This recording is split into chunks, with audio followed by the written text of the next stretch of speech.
سلام. اولین قسمت از پادکست سکوت دوم رو داریم ضبط میکنیم. خیلی خوشحالم که در این قسمت مهمان ویژه برنامه‌مون آقای حاطب سروش هست که متخصص ارتباطات برند هست و با برندهای خیلی بزرگی توی ایران کار کرده، هم به عنوان مشاور بوده که خب خیلی برای ما ارزشمنده، هم به عنوان مدیر برند بوده که دوباره خیلی برای ما ارزشمنده که بتونیم از اطلاعاتش استفاده بکنیم. قبل از اینکه ما صحبتمون رو شروع کنیم یه گپی با هم دیگه داشتیم، متوجه شدم که خیلی میتونه این پادکست برای تمام شنونده‌ها توی هر زمینه‌ای که هستن، توی هر لولی که هستن مفید باشه، چرا که اطلاعات آکادمیک نیست و اطلاعات تجربه چندین ساله هست که حاطف جان داره توی برندهای بزرگ، پروژه های بزرگ. خیلی ممنونم که تشریف بردیم، واقعا باعث افتخارم هست که توی این قسمت روبروی هم هستیم و مطمئنم که مطالب خیلی خوبی رد و بدل میشه. سلام و عرض ادب خدمت جواد عزیزم، بینندگان و شنوندگان عزیز. همونجوری که جواد جان گفت، ما سعی میکنیم موارد آکادمیک و علمی رو دوستان از هیئت‌های علمی و اساتید دانشگاه بیشتر بشنون و دنبال بکنن. ما بیشتر سعی میکنیم سواد آکادمیک خودمون رو بیشتر در پروژه ها پیاده سازی بکنیم و در واقع خروجی اون رو که میشه در واقع یک تجربه از اون پروژه، از اون موارد علمی رو بتونیم اینجا به دوستان عزیزمون بگیم. بیا از همینجا شروع کنیم. این سواد آکادمیک و اون سواد روی کاغذ چقدر تفاوت داره؟ من چند سال پیش یک سری کلاسایی که رفتم، خب من سعی می‌کردم خیلی کتاب بخونم، مثلا دوست داشتم قفسه کتابم همیشه هرچی پرتر میشد خیلی بیشتر حس خوبی داشتم. حتی آخره کتابم هر کدوم که تموم می‌کردم می‌نوشتم فلان تاریخ در فلان جا این کتابو تموم کردم، بعد امضا می‌کردم، خیلی حس باحالی بهم میداد. بعد یه زمانی که فرهیختگی بده. آره دقیقاً. بعد خیلی گفتم که الان من دیگه چقدر به روزم و اینا، بعد می‌دیدم یه جای لنگه و نمی‌دونستم کجا لنگه. بعد یه زمانی توی یکی از کلاسایی که واقعا دوره یه کتاب خوندن تموم شده دیگه، الان اگر چیزی بخواینم بخونید و برید مقاله بخونید. چرا؟ به دلیل خیلی جالبی داشت. گفت که کتاب، فرض کنید کتابی توی یه کشوری نوشته میشه، خب خیلی کتاب خوبیه، یک سال دو سال طول میکشه خب این کتاب برند بشه و بیان در موردش صحبت کنن اینا. یه نفری بعد توی ایران بره این کتاب پیدا کنه، بیا ترجمه کنه و تو اینو چاپ بکنه، بعد توی ایران برند بشه، تو بری بخری. و در بهترین حالت مال 4 5 سال پیش این اطلاعات، حالا هر چند روز باشه 4 5 سال پیشه، درنش خوندن کتابی یه فایده نداره. بعد چی کار کنین؟ بریم مقاله بخونین. افرادی که یا سایت هایی که مقاله تو به روز دارن و علمی دارن، بریم اونها رو پیدا کنین و مقالات همون سال و همون ماه رو بخونید. اینجا فهمیدم که خب اون باگی که من اینجا داشتم کتاب میخوندم ولی میدیدم یه جایی کم کار هست، همینه. الان این صحبت که کردی آقا ما سواد آکادمیک داریم، فهم کنیم با سواد روی کاغذ چقدر فرق داره؟ آیا اصلا نیاز سواد روی کاغذ؟ آیا اصلا نیاز دانشگاه یا کتاب خوندن یا غیره؟ یعنی آیا فقط اگر طرف بیاد توی بازار کار بکنه حل قضیه، یا نه یه درصد این وسط هست؟ نظرت چیه؟ ببین جواد جان، من اگه بخوام اینو به صورت حاطف سروشی بخوام به جواب بدم، یعنی به روش خودم بخوام به جواب بدم، یه مثال برات میزنم. من همیشه همه چیو سعی میکنم با مثال حلش بکنم، چون همه چیو ساده میکنم. کنسرت علیرضا قربانی خیلی ترند شده و خیلی از آدمایی هم که توی کنسرت علیرضا قربانی میرن حس فرهیختگی خیلی خوبی بهشون دست میده. خب حسام ناصری از دوستای خیلی خوب من، مدیر هنری آقای قربانی، گپ میزنیم بعضی وقتا. ببین این تا آخر کنسرت که هنوز سوار ماشینشون نشدن و از پارکینگ بخوام بیان بیرون، ترافیکا، بوغا، فحاشیا، همونان. چیزی که داریم میگی درسته، راجب کانتکست، یعنی راجب اون بستر است. خیلی وقتا اون کتاب خوندنه، اون مقاله خوندنه خوبه، ولی کی میتونه اون اثرگذاری لازم رو داشته باشه و کی میتونی شما عمیق، حالا چه کتاب اصلا مال 6 سال پیش باشه، اصلا بگو مال 20 سال پیش، خیلی از مفاهیم اصلی ما مال 50 سال پیشم و هنوزم کار میکنن چون مفاهیم درستی هستن. ما میگم الزاماً این که تاریخشون بگذره و اکسپایر بشن نیست، مهم اینه که نوع نگاه ما به کنسرت علیرضا قربانی و نوع کتاب خوندنمون و نوع مقاله خوندنمون بتونه کمک بکنه به اینکه به خروجی تبدیلش بکنیم. ببین ما همه چیز سطحی نگری شده. برم یه کنسرت قربانی، یه استوری بذارم نگن مثلا من فرهیخته نیستم، میاد از پارکینگش بیاد بیرون مثلا جلو ماشین جلویه میپیچه. خب میخوام بگم اینه که درست نمیکنه. وگرنه کتاب خوندن، مقاله خوندن، به روز بودن، اگر فقط به استایل باشه و یه سبکی باشه که تو بخوای برونداد بیرونی داشته باشی، هیچ کدومش خوب نیست. یعنی حتی مقاله خوندن هم خوب نیست. اگر نه به نگاه درستش باشه، یعنی بریم بگیم که آقا چرا ما از بین کنسرت A و B و C و D، چون نمیخوایم اسم بیاریم، مثلا چرا میرم کنسرت قربانی، فلسفهش چیه؟ اصلا میرم کنسرت قربانی که چه اتفاقی درون وجود من بیفته و چه اثر پروانه‌ای رو بخوام روی جامعه بذارم. این میشه نوع نگاه درست. و دمت هم گرم اگه میری کنسرت قربانی و خیلی آدم خفنی هم هستی. ولی اگه نه، اینه که بری یه استوری بذاری که یه تصویر بزرگی از خودت نشون بدی که حالا احتمالاً توی بحثمون پیش میاد که من به بیگ پیکچر بخوام اشاره بکنم، اینه که نه، درست نیست. نه کتابه خوبه، نه مقاله خوبه، هیچی خوب نیست اگه اون نوع نگاه باشه.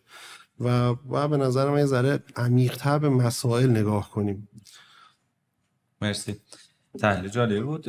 حالا توی برندسازی چی؟ چقدر برخوردی به افرادی که روی کاغذ خوبن؟ یعنی از آیا برخوردی یا نه؟ و اگه برخوردی تجربه چی بوده؟ که طرف میاد احتمالا یه سری کلمات قلم به سلم به و یه سری استراتژی و کاستمر جرنی مپ و الی آخر، حالا داریم کلمات زیاد هست، اینا رو بیان میکنه. اتفاقا واقعا آدم فکر میکنه خوبه، یعنی حس میکنی که این کسی که الان جلو نشسته خیلی بلده و اون کسی که نمیدونه تویی. و وقتی میری جلو میبینی که نه، اینا فقط یه لایه روه. آیا بهش برخوردی یا نه؟ یک. دو اینکه فرض کن الان ما میخوایم با یه برندی قرارداد ببندیم، یه برندی قراره که با یک دفتر تبلیغاتی قرارداد ببنده، از کجا بفهمه که اصلا اون شخص حرفه‌ای هست یا نه؟ سنجش هاتف سروش بعد از این همه تجربه برای اینکه بدونه یکی مثل جواد سمیعی آیا کارش رو بلد هست یا نه، اون چیه؟ ببین این خیلی سوال عمیق و خوبیه. یعنی چیزیه که به نظر من خیلی وقتا بهش همه میخورن. یعنی هم صاحب کسب و کار، همون کسی که کارمنده، همون کسی که یه مدیری داره، همون کسی که در واقع میخواد مدیر یه سری آدم بشه، به نظر من بهش میخورن. این خیلی شفافه، جوابش خیلی ساده است. شما وقتی وارد لینکدین میشی در یک فضای مجازی تخصصی حوزه کسب و کار، پستای افراد مختلف رو میبینی، احساس میکنی توی اصطلاحاً یه مدینه فاضله‌ای قرار داری و همه کمپانی‌های ایران موفقن، همه آدم‌ها خفنن. ولی وقتی وارد بازار کسب و کار میشی میبینی نه، کمپانی‌ها نابود دارن میشن، الان موج تعدیل‌ها، اخراج‌ها خیلی عجیب غریبه. طرف مثلا معاون بازاریابی یک کمپانی بزرگ بوده، الان اومده بیرون شغلی براش نیست. یعنی رزومه یه اژدهاست، وقتی از نزدیک میبینیش میبینی که مثلا یه جوجه اردک گوگلیه. من تشخیصم اینه که با آدم ها برخورد کنم. یعنی من هیچ وقت آدم قضاوتگرایی نبودم و نیستم و نخواهم بود. یعنی من بیشتر میبینم آدم ها رو، بررسی میدانی میکنم آدم ها رو. یعنی چی؟ یعنی میگم آقای فلان آدم، رزومتون خیلی خفن بود، من از روی رزومه شما که نمیتونم قضاوت کنم، تشریف بیارید یه پروژه کیس میکنیم بدون هیچ منابع مالی و بدون هیچ بنفیتی برای شما. اگر انجام دادید موفق بود، میتونیم با هم کار کنیم. شما الان تو مجموعه خودمونم که الان تقریبا خدا رو شکر به 23 نفر رسیدن نیروهامون، گفتم شأن شما و جایگاه اجتماعی شما این نیست که من بخوام به شما حقوق بدم. یعنی اصلا من تو اون جایگاهی نیستم که بخوام با این سن و سالم به شما حقوق بدم. آره یه هزینه‌ای رو بابت زحمات شما بهتون پرداخت میکنم، اما شما وقتی موفق میشی در مجموعه من که بتونی این بحث سهام رو داشته باشی، یعنی بدونی مجموعه مال خودت. اون پولی هم که من بهت میدم حقوق نیست، اون هدیه است. ماه به ماه یه هدیه‌ای داری که یه ذره ذهنت آرومتر باشه و برای شرکت خودت بیشتر تلاش کنی. خیلی از کمپانی‌ها این کارو نمی‌کنن. یعنی مثلا تو لینکدین طرف عاشق یه نفر میشن، سریع جذب کنید، سریع آدم بیاد، بوروکراسی های اداری خودشون رو و پروتکل هاشون رو دور میزنن و اون آدم رو به عنوان یک آدم حرفه‌ای خفن جذب میکنن. اولین اتفاقی که میفته نیروهای خفن خودشون که بالاخره هر کمپانی نیروی خفن داره سرخورده میشه. اولین اتفاقی که میفته میگه آقا تو که انقدر چشمت کار میکرد که مثلا از تهران یه نفر رو بتونی ببینی و جذب بکنی، من اینجا بیخ گوشت نشستم چجوری منو ندیدی؟ پارادوکس ها شروع میشه، تناقض ها شروع میشه، وفاداری ها از بین میره و اون کمپانی خورد خورد شروع میکنه به نابودی خودش و اون نیرویی که به عنوان حالا آدم خفن درجه یک خیلی حرفه‌ای هم آوردنش، چون اون وفاداری لازم رو به اون کمپانی ندارن، سر یه کوچکترین چیزیشو اصلا ول کنه بره. من میگم اگر اوکی باشه ها. خیلی وقت پیش اومده که طرف اومده، چون لینکدین ها، سوشال مدیا ها قابل پالایش و رصد رسمی نیستن، یعنی شما نمیتونی خیلی درست آنالیز بکنی. مثلا یکی از افرادی که ما میشناختیمش یه پیجی هست الان این جابجایی های شغلی رو که مثلا طرف از این کمپانی رفته یه کمپانی دیگه اعلام میکنه.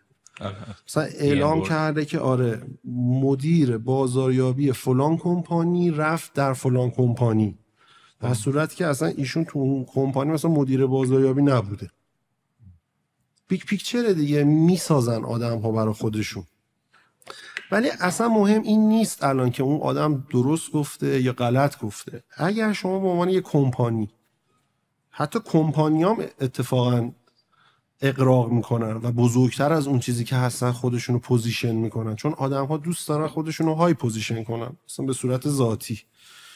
حتی اگر شما میخوای بری توی کمپانی کار بکنی هم یهو به خاطر اسم بزرگش نرو قرارداد ببند. برو بگو آقا من 1 ماه میام شما رو تست میکنم، بررسی میکنم. یعنی باید برسی به اون جایگاهی که تو انتخاب بکنی که برای چه کمپانی کار بکنی. چون ما قرار نیست 85 میلیون کارآفرین داشته باشیم، مثلا نیاز نداریم، مثلا اوکی نیست 5 سال دیگه کی برای کی کار کنه. ولی باید به یه جایگاهی برسی که خودت بتونی کمپانی رو انتخاب بکنی. من خب شاید خیلی‌ها بپرسن که آقا مثلا تو چجوری الان این سمت مشاوره یا حالا هر چیزی رو هست رو مثلا هنوز ادامه میدی با اینکه جدا شدی از فضای کارمندی؟ هنوز هم من انتخاب میکنم. یعنی هنوز هم من از بین آپشن A و B و C من انتخاب میکنم و هنوز هم روز اول قراردادی نمیبندم، هیچ بنفیتی نمیگیرم تا اینکه ثابت کنه اون کمپانی خودش رو به من که آیا ارزش این رو داره که مثلا من ماهی 20 ساعت وقتمو بذارم، آیا اون پتانسیل واقعی رو داره که مثلا من بخوام مشاورش باشم. چون ببین یه موقع هست شما برای یه پولی میری کار میکنی، یه موقع هست نه برای خلق ارزش میری کار میکنی. اصلا ما کمپانی خودمونم که راه انداختیم مجموعه خودمون رو اصلا در راستای ایجاد خلق ارزش بود، نه به دلیل مشکل مالی بریم بگیم آقا پولی نیاز داریم پس بریم با یه شرکتی بزنیم. نه اصلا اینجوری نبود. چه جوریه خب این نقطه که الان داری میگی یه نقطه خیلی ایدئاله برای همه. خب یعنی همه دوست داریم که تا این نقطه کار کنیم، ولی دوباره همه میدونیم که خیلی سخته تو این نقطه رسیدن. میگم یه فرمول خیلی ساده داره. یه فرمول رو میخوام بدونم. یه فرمول خیلی ساده داره که شما باید کانتکست رو خوب بشناسی. یعنی باید بفهمی که تو چه کانتکستی داری کار میکنی. ما تو ایران داریم کار میکنیم. ایران یک کانتکست پر از آشوبه.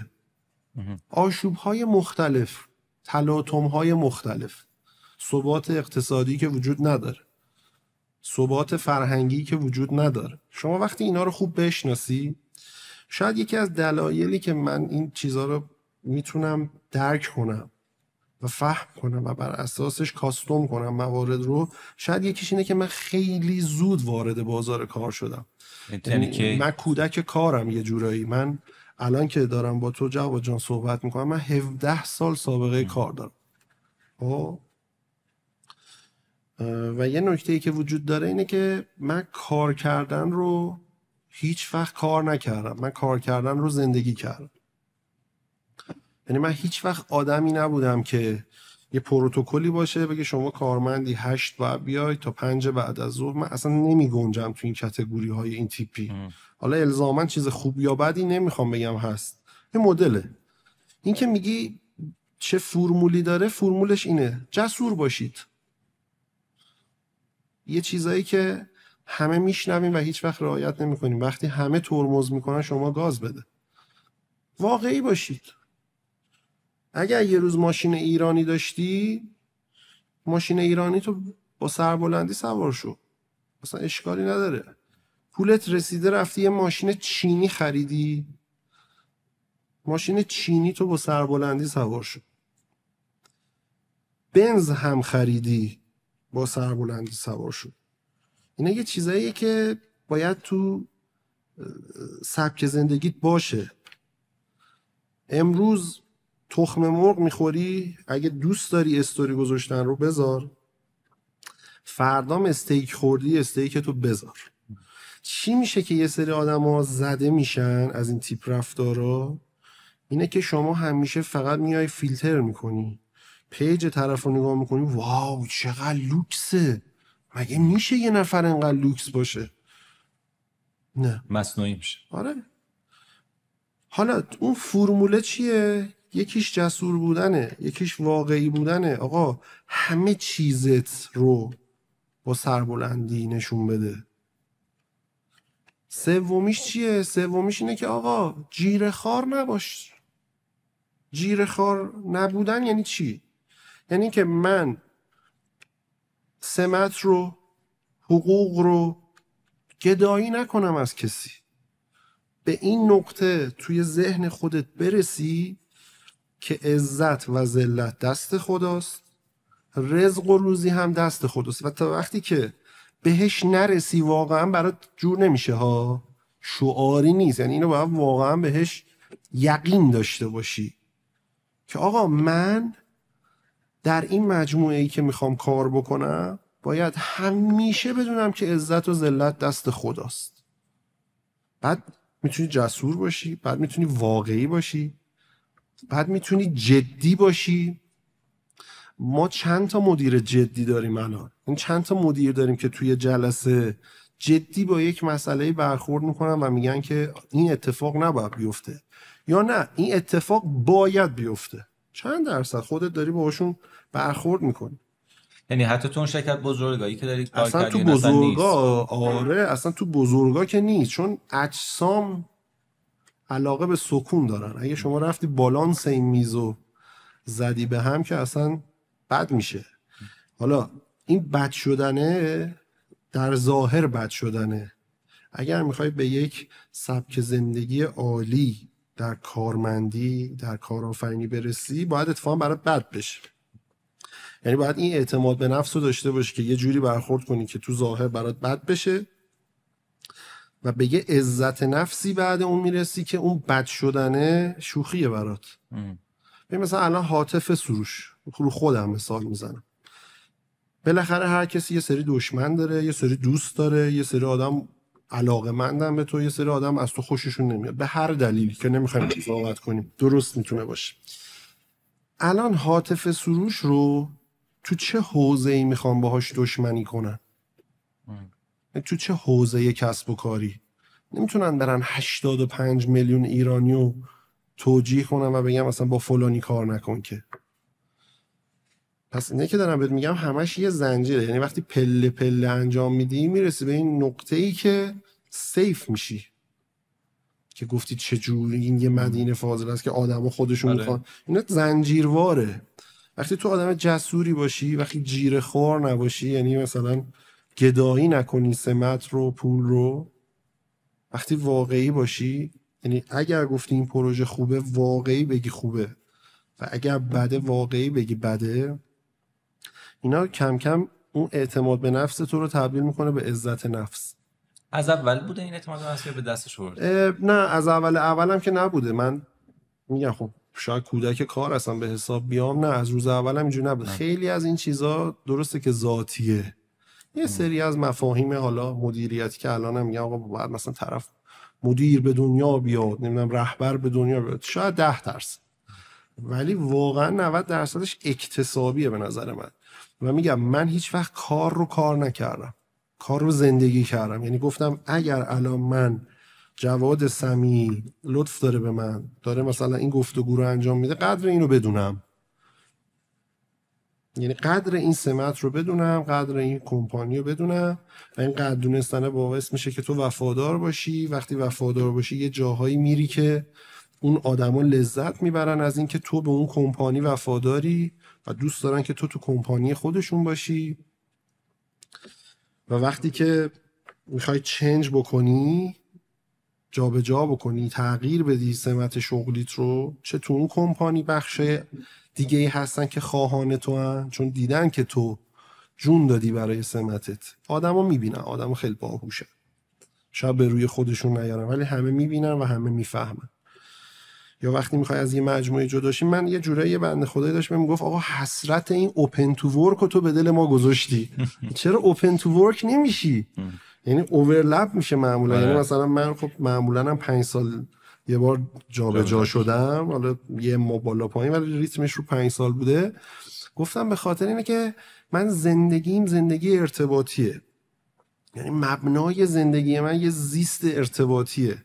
برای همینم رفتم روی برند، رو بخش ارتباطات برندش زوم کردم و عمیق شدم. من پمپ بنزینم یه جا فقط بنزین میزنم تو اصفهان، تهران یه جا فقط بنزین میزنم، تو جاده فقط یه جا.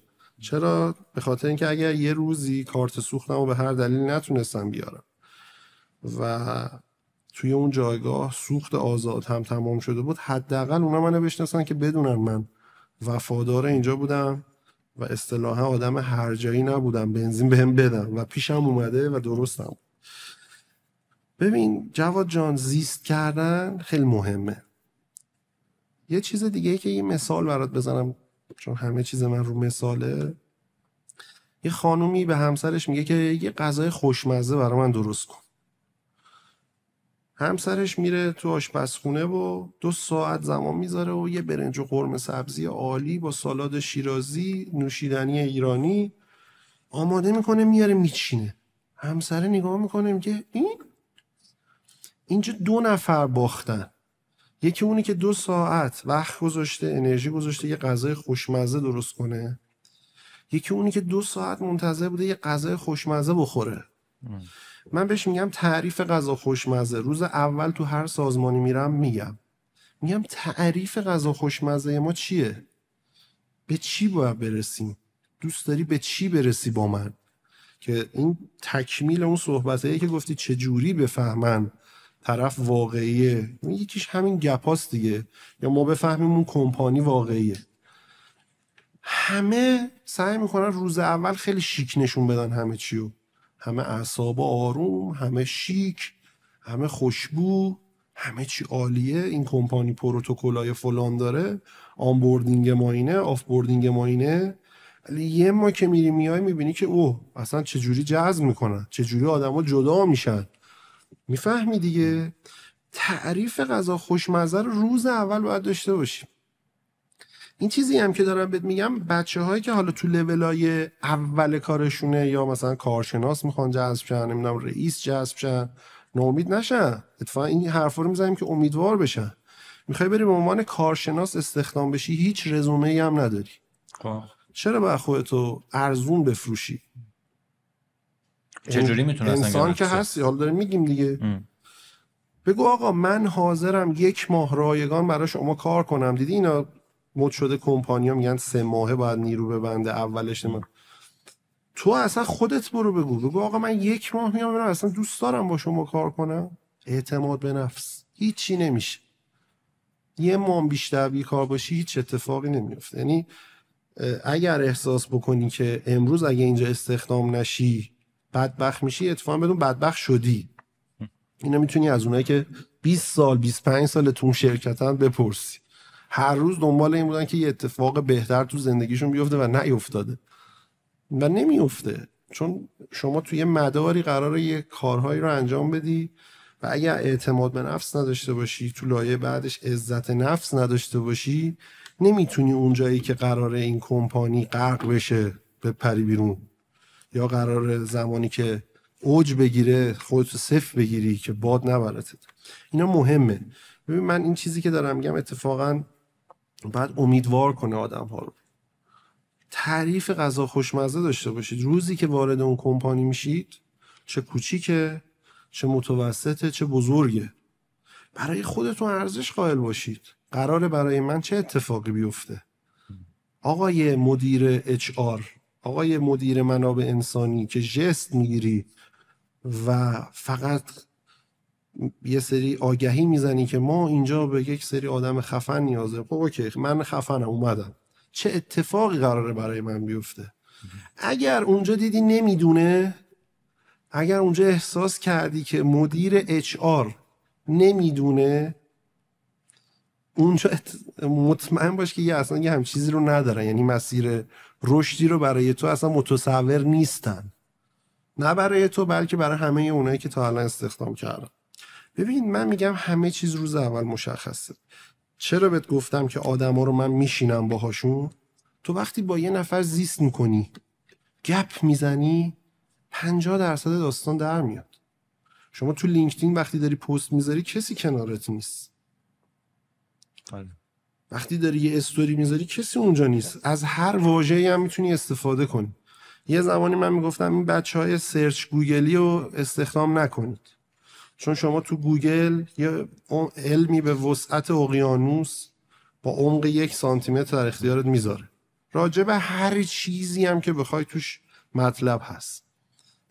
الان چی؟ الان هوش مصنوعی اومده، اکانتش هم که چیزی نیستش که مثلا بگی آقا تو باید از این مراحل بگذری که بتونی از این استفاده بکنی.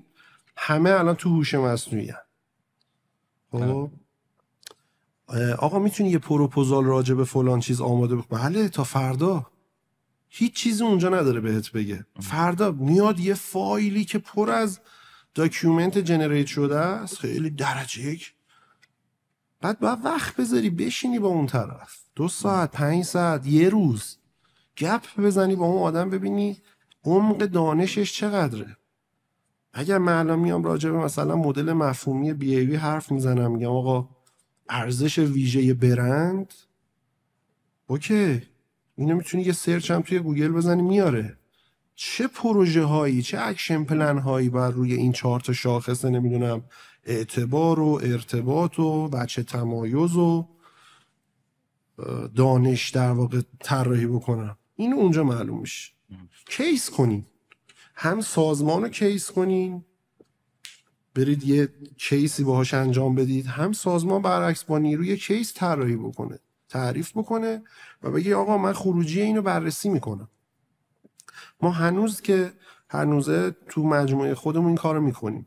هر کسی و با هر تخصصی تو هر جایگاه بالایی، این چیزی که دارم بهت میگم اغراق نیست، میتونی یه روز بیای ببینی هر کدوم از بچه‌های ما که سمت‌هایی در حد مدیر عامل و معاون داشتن توی کمپانیای بزرگ دیگه، روزی که تو دفتر نشستن گفتم آقا این سیمولیشن شما، یعنی این شبیه ساز شما، این پروژه رو باید انجام بدی. این سامپل رو مشارکتش، یعنی الان شرکت که 23 نفره چه کاری داره انجام میده؟ خدا رو شکر همه بچه‌ها اونجا دارن زحمت میکشن و همه بچه‌ها دارن تلاش میکنن. ما شرکتمون یک هلدینگ به نام پتراکو که انشاءالله تا یه مدت کم دیگه خوردیم تو این بحرانه کشور، تا یه مدت کم دیگه تاچ پوینت‌های ارتباطیش و فضای مجازیش و همه اینا خدا رو شکر در دسترس قرار میگیره. ما یک هلدینگی هستیم که یعنی هر روز در دسترس قرار نگرفتی 23 نفر دارن کار میکنن. چون اصلا وقتی که شما کارتو میخوای شروع کنی الزامی نداره روز اول بری رو بیلبورد. خب اون تاچ پوینت هایی که دارم بهت میگم چیزایی که مثل بیلبورد میمونه، یعنی مثلا وبسایتت، پیج اینستاگرامت، پیج لینکدینت. الان فکر کنم با اعتبار برند خودت داره میره. الان یه جورایی با اعتبار شخصی همه اون بچه‌هایی که پیش ما هستن. چون ما خیلی رو ارتباط شخصی سوار میشیم، آدمای ارتباطی ماها، نه تنها ما و مجموعمون، کلا آدمای ارتباطی ماها کسایی هستیم که کارو به خاطر خودمون به ما میدن. ماها کسایی هستیم که کارو به خاطر دفترمون، دیزاین دفترمون، منشی دفترمون و یه سری موارد دیگه به ما نمیدن. کار رو به خاطر خودمون بهمون میدن. روز اولی که استارت زدیم 5 نفر بودیم. خب ما الان 1 ساله که داریم فعالیت میکنیم و همه چی هم بر مبنای اعتبار شخصی همه ماها بنا شده. سیستممون سهامداریه، یعنی هر کسی که توی مجموعه ما الان داره کار میکنه سهام خودش رو داره. حالا درصداش کم و زیاد داره، در حد 1-2% داریم. سهام تشویقی مثلا 0.5%، 1% هم داریم. مثلا ما الان خب کسایی رو داریم که حالا خب همه که تو هیئت مدیره نیستن. بله. یه سری از بچه‌ها مثلا همکار ما هستن، اونا سهامای تشویقی 0.5% تا 1% تعریف کردیم، چون خودشون میدونن که این کمپانی قراره مثلا 2 سال آینده، 5 سال آینده کجا باشه. چه کاری انجام میدین؟ ببین حوزه فعالیت ما خیلی گسترده است و خیلی هم محدوده. یعنی در این حال که خیلی گسترده است خیلی محدوده. ما تو حوزه نوشتن اپلیکیشن کار میکنیم. یعنی یه جورایی میتونی بگی محصول هم داریم، ولی خب در این حال اون محصول ما محصول فیزیکی هم نیست. برای همین میگم خیلی میتونه وسیع و خیلی محدود باشه. اسمش یه اپلیکیشنه ولی یه دنیا پشتش داره. مشتریای ما برای این اپلیکیشن مجموعه فوق بزرگ هستن. یعنی ما از روز اول سگمنت کردیم خودمونو، گفتیم کیا مشتری ما نیستن، با کیا نمیخوایم کار بکنیم. وقتی اینا رو نوشتیم دیدیم اونایی که موندن خب خیلی بزرگا بودن. شاید به خاطر این بوده که این 16 سال 17 سال خود من و هر کدوم از بچه‌ها 10 سال 15 سال 20 سال خودشون با مجموعه‌های مگا برند کار کردن. این شاید یکی از دلایلش این بود که ما اصلا با مشتری خیلی بزرگ داریم کار میکنیم. و یه چیزی که شاید تو ذهن خودت هم باشه، چجوری؟ آره. ما چون شرکتمون شرکت رانتی که نیست، یعنی متصل به دولت، متصل به یه آدم خیلی خاص، ما همه چیز رو بر مبنای صداقت پیش میبریم. تعریف غذای خوشمزه. ما یه مشتری داریم که خیلی مشتری بزرگیه و خیلی ها دوست داشتن که باهاش کار بکنن. خودش هم برامون تعریف کرد چند تاشونو. رقیبامون هم مجموعه هایی بودن که خیلی بیگ پیکچر دارن، یعنی ساختمان های 10 طبقه، دفاتر مختلف، نمیدونم بیرون ایران، با بنز برن بیان، نمیدونم اینجور چیزا. روزی که صاحب اون مجموعه و مدیر عاملش اومدن مجموعه ما، باورتون نمیشه ما یک تایم 25 دقیقه‌ای داشتیم که برای ایشون بتونیم پرزنت نهایی رو انجام بدیم. یعنی خود ایشون به دلیل اینکه آدم خیلی بزرگی هستن، حتی روز قبلش هم مسئول دفترشون به من زنگ زد که 25 دقیقه ایشون تو دفتر شما، و ما از ترسمون تایمر رو اینا گذاشته بودیم جلو چشمون که شروع میکنیم. دقیقه 12 ایشون بلند شد و گفتش که اون کاری که میخواستید بکنید رو کرد. اون چیزی که میخواستید بهش برسید رو رسیدید. قراره ما مثلا 7 صبح مجموعه ما برای بازدید از کل مجموعه ما، چون چند تا شهر هم مجموعه دارن ایشون، چه اتفاقی میفته که ما میتونیم این اتفاق رو رقم بزنیم؟ فقط زیست. ما با آدم‌های بزرگ زیست کردیم. ما وقتی که اون میگه 25 دقیقه میفهمیم که واقعیه و 25 دقیقه است. ولی بعضیا درک درستی از آدمای بزرگ هم ندارن. میگه بابا کی توی ایران 25 دقیقه، حالا ما میکنیمش 30 دقیقه. ترافیک رو نگاه کن. ولی ما نه. بهت گفتم ما قدر این جلسه رو میدونیم. دفتر اصفهانه؟ یکی از دفاتر، 2 تا دفاتر اصفهانه، دبی و عمان. البته عمان تقریبا یه 50 روز دیگه بهره برداریش شروع میشه، چون داخلش رو داریم و می‌کنیم. فقط سوپر اپلیکیشن به اصطلاح می‌نویسیم. سوپر اپلیکیشن می‌نویسیم و ما نمی‌نویسیم که بریم بفروشیم. ما بر مبنای نیاز و تعریفی که به ما میگن می‌نویسیم. پس احتمالاً پروژه فعالتون در آن واحد فکر کنم 2 تا بیشتر نباشه. ما توی اپلیکیشن الان 2 تا اپلیکیشن دیگه به مرحله تجاری سازی که اون کمپانیا بتونن ازش بهره برداری کنن رسیدن که خوردیم توی این بحرانهای کشور که خودمون بهشون پیشنهاد دادیم که الان لانچ نکنیم چون الان اینترنت ضعیفه، الان یه سری شرایط خب خاصه، به هر حال توی مدیریت بحرانشون هم خودشون به این نتیجه رسیدن که الان لانچ نکنن، احتمالاً مثلا بره برای برج 7 8 اینا. حوزه کاری دیگه ما تدوین استراتژیه. ما تدوین استراتژی انجام میدیم ولی استراتژی هم به صورت واقعی، نه کپی پیست، نه گوگلی، چون ما کاستوم میکنیم. اگه یاد باشه جواد بهت گفتم ما همه چیز رو، داکیومنت علمی رو هم کاستوم میکنیم. یعنی ما نمیریم بگیم آقا استراتژی نوشتن برای یک برند چیست، خب همون رو بیایم کپی پیست کنیم. نه، ما در مجموعه مستقر میشیم، نفری از ما مستقیما در اون مجموعه مستقر خواهد شد، دیتاهایی که نیاز داریم رو میگیریم، پروسس میکنیم و بر اساس اون چیزی که واقعی از اون کمپانی میبینیم، نه اون چیزی که مدیر عاملش میگوید، میزان فروش، میزان تولید، همه اینها موقعیتی که در مارکت دارد، نه اون چیزی که حس میکنیم دارد. BAV انجام میشود، 3 ماه بعد نقطه در واقع موجود در میاد. نقطه مطلوب رو بر اساس نقطه موجود و واقعی ما می نویسیم استراتژیش رو. حتی برای یه مجموعه بزرگی که مشتری ما هستن، ما الان استراتژی ESG هم می نویسیم، ONA هم براشون می نویسیم.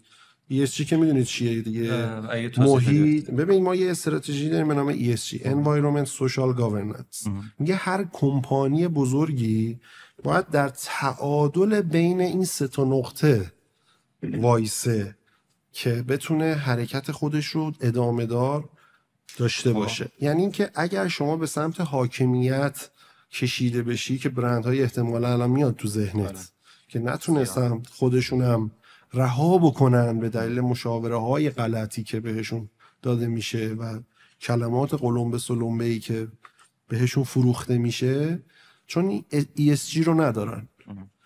ESG یک چیزیه که خیلی عمیق و خیلی جامعه، یعنی عمیق و همه جانب است. یعنی شما در تمامی ابعاد باید عمیق بشی و یک کمپانی رو بررسی کنی و بهش بگی که آقا شما باید این مسیر رو ادامه بدی.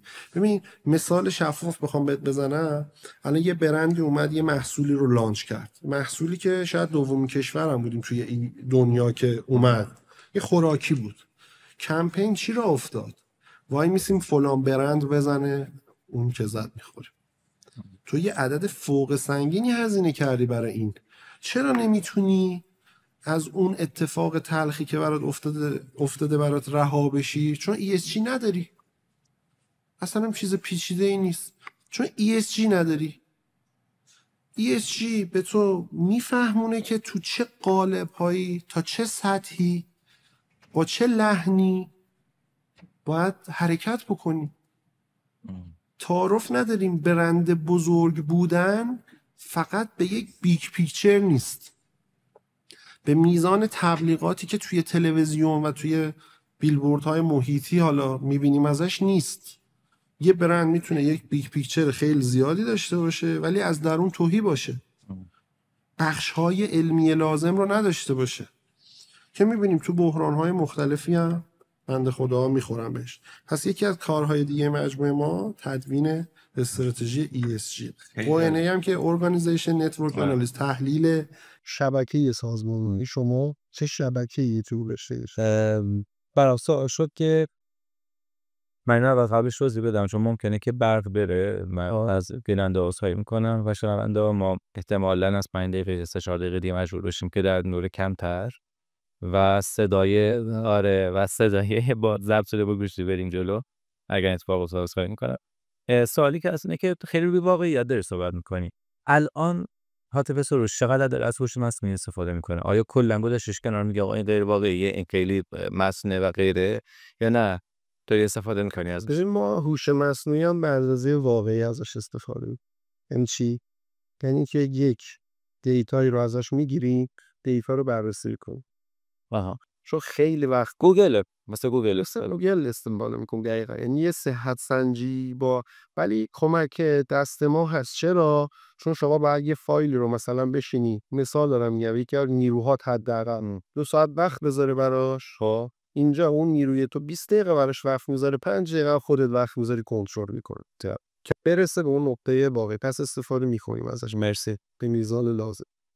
بریم سراغ یه بحث مهم دیگه که خاطب سروش توی کمپانی‌های بزرگ کار کرده و توی این کمپانی‌ها طبیعتاً چند صد میلیارد تبلیغ کرد و یه تجربه زیادی از بابت اینکه بدونه که کجا تبلیغ کردن درست بوده و کجا اشتباه بوده داره. این یه بحث دو اینه که خاطب سروش با افراد و شرکت‌های کوچیک و بزرگی تو زمینه تبلیغات کار کرد.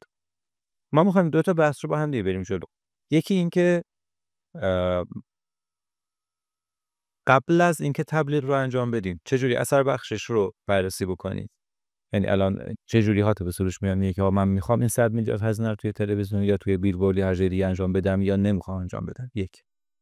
دو اینکه حالا هم خود تهرانی ها خیلی علاقه به این جمله دارن که تهران و شهرستان ها ما خیلی بدمون میبرش، میگه تهران و سایر استان ها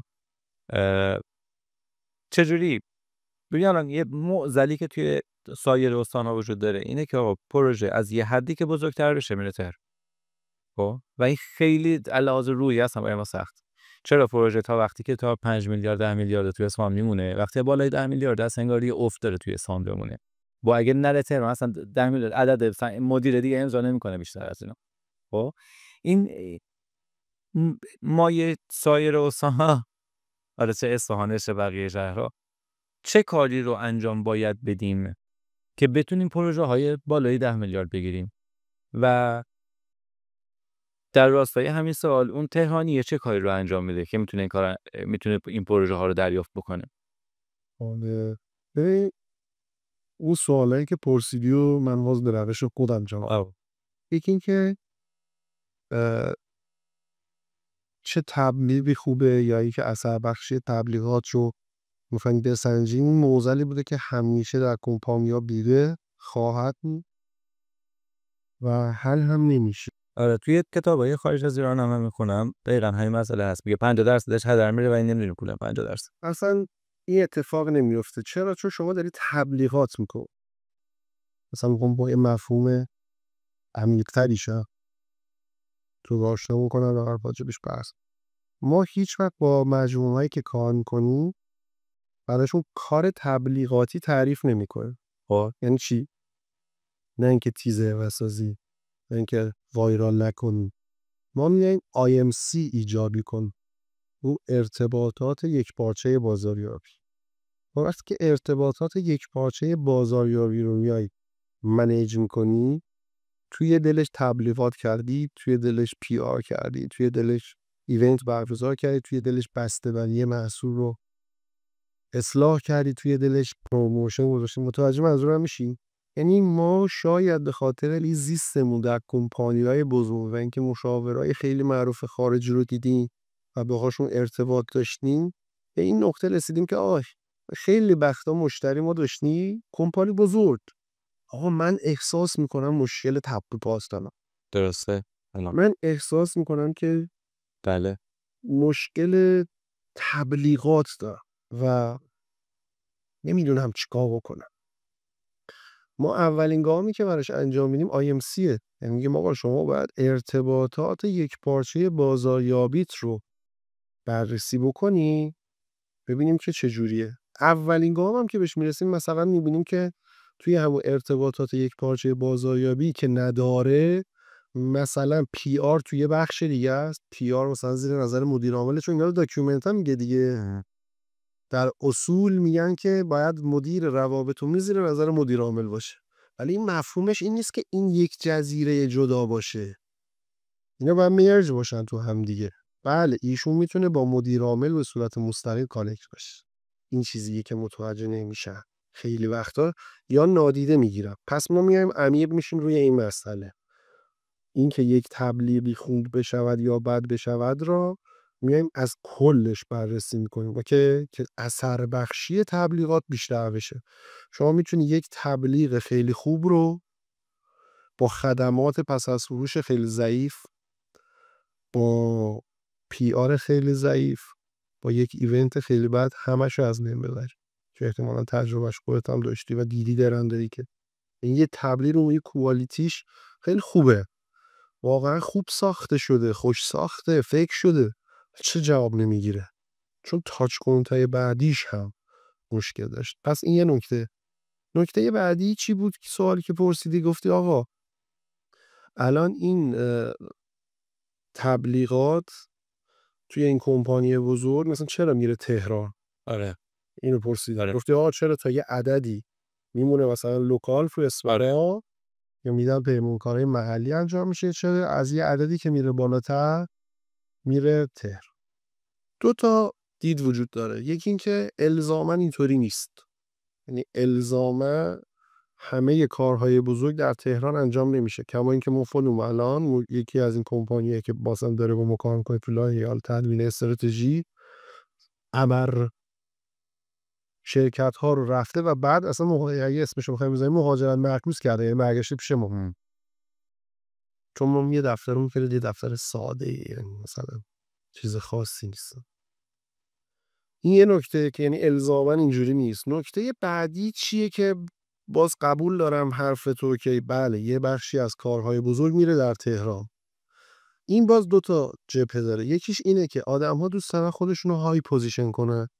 یعنی دوست دارن با یه مجموعه‌ای بشینن عکس و استوری بذارن که مثلا فلان شرکت باشد، 10 طبقه باشد. با یک دنیای جدیدی آشنا بشن به زعم خودشون. نکته بعدیش که به نظر من، چون حالا من تو کمپانی بزرگی هم که فعالیت داشتم و کار کردم، یعنی براشون کارمندشون بودم، اینو با چشم خودم دیدم، ترسه. بیشتر ترس مدیران ارشد و ترس صاحبان کسب و کار از انجام کار درسته. کار درست، کار ترند انجام میدن. یعنی چی؟ یعنی که آقا اگر شما خواستی یک تیزر برای پخش در تلویزیون بسازی باید بدی به این 3 تا مجموعه، چون همه دارن این کار رو انجام میدن. ما بهش میگیم رفتار گله‌ای. همه دارن دلار میفروشن، تو هم بری میفروشی، در صورتی که شاید کار درست نمیشه که تو دلارت نگه داری.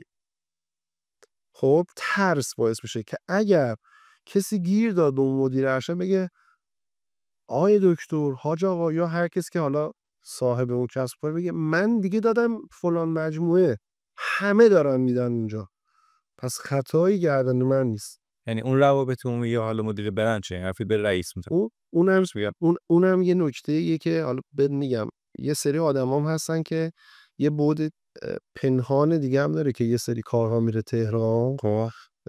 شاید بخوان یه سری آدما مراودات مالی داشته باشن با ما و سیستم رسمی که باعث میشه که مثلا یه سری کارها رو بدن مثلا یه سری. خب مراودات مالی توی اصفهان مگه نیست؟ خب اصفهان همه میگن که کوچیکه دیگه. این به پسر خاله اون میگه که از من پول گرفته، این به دختر خاله اون میگه که یه عفش بشه. آره بالاخره شاید این هم باشه. اما میخوام بگم که اگر یه روزی کمپانی‌ها میخوان حل کنن موردشون رو با بحث تبلیغات، با چند تا چیز باید کنار بیان. یکی این که آقا اگر کامیشن دادن و پورسانت دادن، نمیدونم هر چی که اسمشو میذارن، یه چیزیه که بیس و عرفه، باید در اصفهان هم عرف بشود، رسمی بشه. چرا؟ که دزد پروری نکنیم. یعنی یه کاری نکنیم که نیروی ما ناخواسته تو دل این بازی بیفته. خب ما الان توی مجموعه خودمون تعریف داریم، میگیم آقا این پروژه مثلا کار گرافیکی میخوایم انجام بدیم. خب مثلا چند تا گرافیست درگیر بشن، خب به نفر خودمون که مستقیما با اونها در ارتباطه و ما اولا داریم به اونها دستمزد پرداخت میکنیم، میگیم که این پروژه باید توی این نقطه بایسه، از لحاظ زمانی، از لحاظ کیفیتی. آقای ایکس، خانم وای، اگر شما تونستی این پارامترها رو بیاری پایین‌تر به نفع خود ما، مالی رو نگفتم چون کار ارزون کار بی‌کیفیتیه، اینم بگم. چه پارامتری مد نظر؟ مثلا زمان، آها. مثلا کوالیتی، مثلا طرف یه دلسوزی بیشتری بکنه برای این. اوکی؟ به غیر از این که اگر چیزی از اون آدم میگیری نوش جونت، بلکه ما هم به تو پاداش میدیم. این میشه تعریف درست کامیشه. اوکی؟ تو سیستم ما همه چی تجربیه دیگه، چیزی که ما تجربه کرد. چون شما اگر این کارو نکنی، به 1001 روش میتونن آدم‌ها این کارو بکنن و ببخشید به کثافت کشیده میشه ساخت. دقیقاً. اوکی؟ یکی از بچه‌ها یه صحبتی داشت میگه اینجا میکشته میشه، گفت من رفتم یه شرکتی کار بگیرم، کار در حد 3-4 میلیارد هزینه‌اش. بعد میگفت که طرف گفته بیا سوئیچ فلان ماشینو بذار رو میز واسه من این 3-4 تومن خدماتت رو میکنم 40 تومن و با هم خدمات یعنی هزینه‌شو 40 میلیارد میگیرم، ولی سوئیچ فلان ماشین میلیارد بذار اینجا. اولم بذار تا من برم کار انجام بدم. تو خب چه تضمینی وجود داره که اگه من سوئیچو گذاشتم تو اون کار انجام بدی؟ هیچ تضمینی وجود نداره. تو بذار من این کار انجام انجام میده احتمالاً، ولی خب شاید انجام نده. بله همینه. یعنی قشنگی اینقدر فساد خالصه تو این شکل، یعنی هیچ برتری علمی وجود نداره برای اون کسی که میخواد این کارو بگیره، صرفا برتری ارتباطاتش و این پول پدرت و از همینه. بعد یه نکته دیگه که هست، ما رقابت رو اصلا نمیدونیم یعنی چی، نمیدونیم چیه، نمیدونم اصفهانی یا کاری. من فعلا راجع به اصفهان داریم صحبت می‌کنیم. بحث من کاملا قبول. ببین ما دو بخش داره، هم کارفرماها رقابت رو نمیذارن شکل بگیره، هم خیلی وقتا خود ماها دوست نداریم توی یه رقابتی شرکت کنیم. الان شما نگاه کن، آقای X، آقای Y رویداد برگزار میکنن تو اصفهان، دوره‌های این که بیاین بهتون بگیم چجوری پولدار شین، بیاین نمیدونم بهتون یاد بدیم که چجوری موفق شین، که من نمیدونم مثلا اینا چیه، واقعا میشه یه همچین چیزی رو مثلا بگه رویداد تجربه نشون داده نمیشه جز توی همه افرادی که ولی نگاه کن 2 نفرن همه جا با اینا، یعنی هیچ رویداد دیگه برگزار نمیشه، هیچ آدم دیگه هم نیست تو اسم. یعنی ما واقعا آدم کم سواد داریم، یعنی آدم بی سواد داریم، یعنی آدم با سواد نیست، یعنی آدمی نیست که بتونه مثلا یه استیج خوب دیگه برگزار بکنه. چرا این اتفاق نمیفته؟ یک، هم مجموعه هایی که دارن اینا رو ساپورت میکنن اصلا علاقه ندارن که این سکون این میز به هم بخوره، چون اگر این سکون به هم بخوره خیلی چیزا به هم میخوره.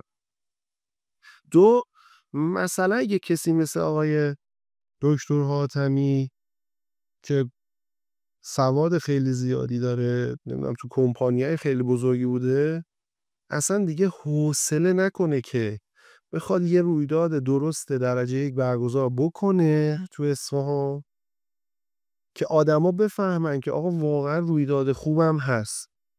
میگه سری که درد نمیکنه دستمال نمیبندن. چرا؟ چون من یه مقاله‌ای دارم نمی‌نویسم به کوسه های اسلحه به دست. خب شاید اینجا حالا برای اولین بار دارم میگم. اسمش هنگ. آره، کوسه ها طبیعتشون اینجوریه که ماهی‌ها رو میخورن، ماهی‌های کوچیک‌تر رو. برای تغذیه‌شون مدل زیستشونه. مدل زندگی کردنشونه، یعنی خدا اینجوری خواسته. اوکی. ولی ما تو اصفهان کوسه اگر یک ماهی از فضای بین دندوناش تونست زنده بیرون بیاد، سلاحشو برمی‌داره و میکشتش. این چه رقابتیه؟ ببین تو این که طبیعتت اینه که آقا با آدمای حاکمیتی کار کنی درست، این که طبیعتت اینه که آقا مثلا یه سری آدما پروژه هاشونو بدن به تو درست، ولی یه مجموعه دیگه ای که میاد یه پروژه میده به مثلا یه آقای دیگه، چرا اونو میری میکشی؟ این بده. این بده. و یه نکته دیگه هم بهت بگم، بعد از همه اینا که میگی چرا کارها میره بیرون ایران، بیرون اصفهان، و بعد راجع به اینکه حالا چجوری میره بیرون ایران اصلا دیگه، الان یه سری از کارها وقتی که ساخت یه تیزر تقریبا $1,000,000 شده. آره. تیزر مثلا تو لول جهانی، مثلا تیزر لامبورگینی اونتادور رو جوی فیلم ساخته که خب دوستای خود منم هستن که توی انگلیسن و دفترشون مثلا توی دبیه. جوی فیلم مثلا $1,000,000 گرفته برای تولید تیزر لامبورگینی اوتادور. حالا بگذاریم از این، میخوام بهت بگم که بعد فضایی داره که از چجوری میره بیرون ایران. آره تجربه. حتی اگه برسه دست ایرانی هایی بیرون ایران، این هم جذابه. آره.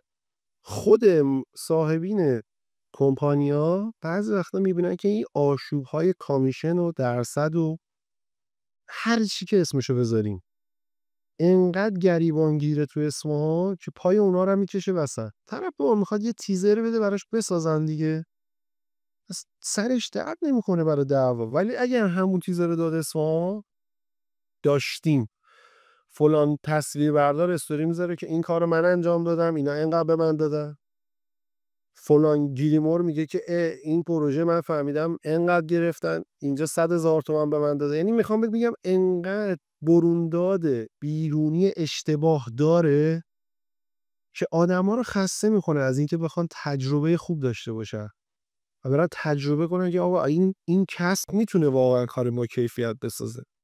یک گروهی در اصفهان چند وقت پیش دور هم جمع شدن و انقدر فساد مالی داشتن که اون مجموعه‌ای که اومده بود کار رو بده لوکال در اصفهان اصلا پشیمان شد. آقا واقعاش تجربه بدیم به همون بزرگی، اون میخوره نوش جونش، بذارید اون قشنگ فهم. بی سر و صدا میخوره. چقدر نکته جالبیه. ببین بعضی وقتا انقدر خوردنه این آدم‌ها حتی اذیت میکنه همه رو که طرف میگه آقا بذار بدم به اون که با علم میدونم کار بی کیفیت تر میده، 10 برابر توش خورده ولی حداقل سر و صدا نداره. بذاریم اون بخوره. یعنی یکی از دلایلش هم میتونه این باشه ها. اصفهان حاشیه زیاده، حاشیه اشتباه. ببینیم اونور به شهر هم هست غیر از ببین بگم آره توی سایر استان هم هست، تو بعضی از استانایی که من مستقیما کار کردم ولی تو اصفهان اگزاجر است. دلیلش هم نمیدونم چیه، شاید یه دلیل ریشه‌ای عمیق داشته باشه که حیف هم هست. شهر به این خوبی، شهر به این خفنی، شهر با این منابع عالی، یعنی ما واقعا جواب بخوایم به این نکته فکر کنیم که آقا یک روز تصویر برداری در اصفهان چقدر میتونه جذاب باشه، یه چقدر ما فضاهایی داریم که تصویرهای خارق العاده‌ای میتونیم بدیم. ولی انقدر با هم نیستیم که اون تصویرها هیچ وقت در نمیاد، انقدر با هم نیستیم که هیچ وقت 3 تا گروه با هم مرج نمیشن یه کار بزرگ ملی انجام بدن و همون کمپانی بزرگایی که تو میشناسی ما میشناسیم اونا دارن میبلعن دیگه همه چیو. چرا؟ چون اونا کوسن، فقط کوسه اسلحه به دست نیستن، کارشون همینه. میگه من کمپانیای کوچیک‌تر از خودم میبلعم. ولی تو اصفهان میگه من کمپانیای کوچیک‌تر از خودم میبلعم، یه تیرم بهشون میزنم. خب وقتی تیر میزنی آگاهی میاد وسط، سر صدا میشه، خونریزی به وجود میاد. آقا اگر اینقدر بزرگی که با آرامش میتونی همه ماهیای کوچیک‌تر خودتو ببلی، ببن و برو، 2 تاشون در میره. خب این یه ور قضیه است. اون طرف قضیه این شرکت‌های کوچیک میتونن چیکار کنن؟ چجوری میتونن بین دندونای این کوسه در بیان؟ ببین شرکت‌های کوچیک، ما اصلا تو بی‌ای یکی از مباحثی که بهش میرسیم اینه دیگه، میگه توی اون 1/4 که به وجود میاد بر اساس اون 4 تا پارامتر، شرکت‌های کوچیکی که میخوان با شرکت‌های بزرگ رقابت بکنن فقط باید یکی از شاخصاشون خیلی زیاد باشه، دیفرنشیشن، وجه تمایز. کاری که خود ما تو دفتر خودمون، یعنی چیزی که برای خودت میپسندی برای دیگر، چیزی که ما خودمون توی دفتر خودمون داریم انجام میدیم، ما فقط وجه تمایز خیلی بالاتری داریم. یعنی چی؟ یعنی روش تدوین استراتژی ما، روش توسعه کسب و کار ما با روشی که جاهای دیگه دیده طرف فرق میکنه. یعنی مثلا اونا میگن 1 2 3 4 5 6، ما میگیم 10 9 8 7. مثلا ما ساده میکنیم، به خودت فکر کنم گفتم مثلا یکی از تخصصهای من ساده کردن کارهاست، نه پیچیده کردن کارها. ما خیلی از مشاورا رو میشناسیم که میان پیچیده میکنن همه چی رو برای سازمان تو که مدیر تو احساس احمق بودن بهش دست میده، خودت تو احساس نفهم بودن به دست میده. احساس میکنی سالها اشتباه کردی و اون مشاوره داره درست میگه. 8 ماه میری جلو، هنوز در همون نقطه ها هستی، هیچ اتفاقی هم نمیفته، فقط یه اتفاق افتاده، میلیارد رفته تو جیب مشاوره. اوکی، ما اینجوری نیستیم. ما روز اول بهت گفتم دیگه، تعریف غذای خوشمزه، بگیم به کجا میخوای برسی، بعد میگیم خب اگه هم میخوای قرمه سبزی درست بکنی اینا رو میخواد، اینا رو نمیخواد. کلمات قلمبه سلمبه نمیگیم، کلمات واقعی میگیم. آقا استراتژی یعنی راه برد. یعنی شما هدفت اینه که بری تهران، مقصد کجاست؟ تهران. بله. هدف کجاست؟ تهران. مبدأ کجاست؟ یعنی نقطه موجود کجاست؟ اصفهان. این که چه جوری بری، چه ساعتی بری، کجا غذا بخوری، با کی بری، کجا بنزین بزنی، چه ساعتی، کجا استراحت کنی، اینا میشه استراتژی، راه برد. چیز پیچیده نیست. استراتژیک یعنی راه بردی. یعنی اصلا میخوام یه چیز ترسناکی نیست. بعد یه بار یه بنده خدا یه جا تو فضای مجازی زده بود که ما داریم راهبردهامون رو مطابق با استراتژی تدوین میکنیم. خب برادر من بخون چی میزنی؟ آقای مشاور چی پس به اینا یاد دادی؟ استراتژی ها همیشه اون استراتژیست ها پول های خوبی که در میان در راستای پیچیده کردن فضاست. اگر هیچ وقت اگه دقت کنید تو سازمان ها نمیان بگن آقا آموزش استراتژی، آموزش تدوین استراتژی، فقط یه چوی میفته هر واحد باید تا 2 هفته آینده استراتژی خودش رو بده، یه جلسه پرزنت، بعدم اون مشاور میاد میگه که شماها خیلی احمقین، اینا چیه نوشتین، سازمان این میشه استراتژیش. مثلا یهو 45 درجه میگیره به چپ، خیلیا غرق میشن، خیلیا میمیرن تو این تغییر مسیر دادنه. بعد سازمان 6 ماه بعد 1 سال چه کاری میکنه؟ اصولش چیه؟ ما چه کار میکنیم؟ ما میگیم که آی کمپانی شما میخوای استراتژی انجام بدی، یک اصلا نیاز داری یا نداری؟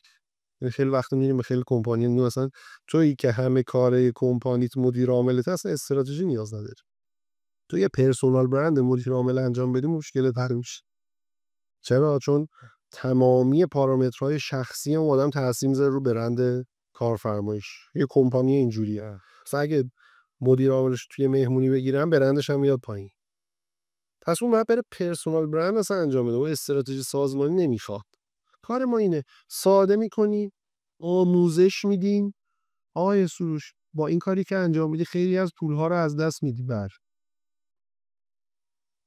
آقای سروش با این کاری که انجام میدی شاید خیلی ریسکش باشه. خب عزت نفسی که اول صحبت هم گفتم اینه، چون ما به این اعتقاد و باور داریم که عزت و ذلت دست خداست. من همیشه حرفایی که میزنم روی همه، یعنی اینجوری نیست جدا باشه داشت.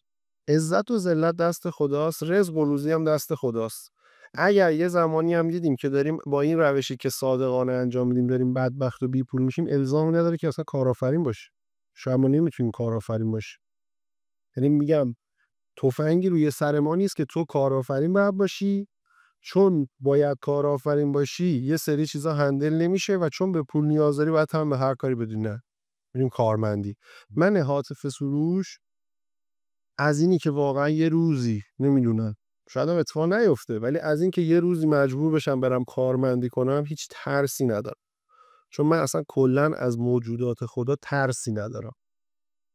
یعنی از این که بیام اعلام بکنم یه روزی مجموعه من نتونست موفق بشه اصلا ترسی ندارم. کما این که وقتی مجموعه من موفقه ترسی ندارم که بگم. و این دولبه است. یه روز حال میکنم مثلا تخم مرغ به غذامون دوست دارم استوری بذارم، مثلا آدمی هم که مثلا دوست دارم استوری بذارم میذارم. یه روزم تو گرونترین رستوران دبی دارم غذا میخورم اونم میذارم. وقتی میتونی گرونترین رستوران دبی تو بذاری که این ساده ارم بذاری، وقتی میتونی بگی که آقا من ترسی ندارم از اینکه مثلا دوباره برگردم کارمندی، که اون دستاوردهای تیمت هم بتونی به خوبی بگی ببین من این تیمو با سختی و خون دل تونستم جمع بکنم، چون اینا آدمایی نبودن که برن کارمند بشن دوباره. اینا آدمایی بودن که هر کدومشون قرار بود مثلا 23 تا کمپانی باشه. ساعت‌ها جلسه گذاشتیم، ساعت‌ها با تک تک، بعد 5 نفره، بعد دوباره دست جمعی، بعد دوباره تک تک، ساعت‌ها یا نمیدونم نفر ساعت‌ها جلسه‌هایی برگزار شده که به یه بلوغی رسیدیم که گفتیم آقا قرار نیست 23 تا کمپانی باشه. قراره یک کمپانی، یک هلدینگ باشه با 6 تا شرکت زیر مجموعه و 23 تا ژنرال. و اینو همه امضا کردیم. الان این 23 نفر مثلا مدیر PR داریم، مدیر تبلیغات داریم. ما اینجوری نیست ساختاره. ما ساختارمون اینجوری نیست. ما تیم PR داریم، تیم مارکتینگ داریم، تیم برندینگ داریم، تیم فرآیند داریم که امکان داره مثلا من هاتف سروش که بیس اصلی مثلا این داستانم تو تیم PR هم باشم، تو تیم مارکتینگ هم باشم. هر کسی میتونه چند سمتی یا چند شغلی. اصلا سمت تعریف نداره. ما به سوسه تا نمیدونم چی مولتی تاسک نمیدونم میگن. اصلا من با این ما اینو میدونیم که یک پروژه‌ای که میگیریم، مثال دارم میگم، هاتف سروش در پروژه X 70% درگیره، در پروژه Y مثلا 5% درگیره. و این تعریف شده است. اون تعریف شده است. به غیر از اینکه رو کاغذ توی سیستما، چون خیلی کارمون رو داریم سیستماتیک میبریم جلو، از روز اول یک هسته اصلی سیستم ها و روش ها داشتیم. هر کاری با چه سیستمی با چه روش. یعنی ما از این آدمایی نیستیم که شعارایی که دادیم و بهش عمل نکنیم. ما هر چیزی برای هر کمپانی که الان باش قرارداد میبندیم یا قرارداد داریم انجام میدیم، برای مجموعه خودمون اول انجام میدیم. یعنی مثلا سیستم پذیرایی، مثلا ما پروتکل پذیرایی داریم برای نوع مهمان هامون، چون یکی از مهمون های ما اصلا چای نمیخوره، مثلا نوشیدنی گرم نمیخوره. میدونیم که چی باید برای هر مشتریمون پذیرایی کنیم، ولی نفر برای پذیرایی هیچ وقت نذاشتیم. هر کسی جلسه خودش رو اداره میکنه. یعنی از من تا X تا Y هر کسی جلسه خودش رو هندل میکنه. یعنی یه تایمینگی داریم، ما یه زمانبندی داریم متناسب با اون تایمینگ جلسه‌مون، نفر میره اون چیزایی که نیازه برای پذیرایی جلسه خودش رو هندل میکنه. من یه سوال دارم. یه اطلاع یه هستار ساختار شکنی. یعنی اگه بشه بهت گفتم ما وجه تمایز بالایی داریم. آره، همین که اون مدیر عامل اون کمپانی بزرگه میاد و یه همچین چیزی که ما بهش میگیم حجره‌ای، یه چیز حجره‌ای. قدیما 2 تا حاجی بازاری بزرگ میرسن به هم، اون خودش میرفت برای حاجیه، اون حاجی میرفت برای اون حاجی چای میریخ می آورد. این اوج نشانه احترام بود. ما داریم این کارو میکنیم. یعنی ما همه چیزمون در راستای تجربه کردنه. ما از تجربه گذشتگان، ما از تجربه قدیمی‌ها، از تجربه بیزینس استفاده میکنیم.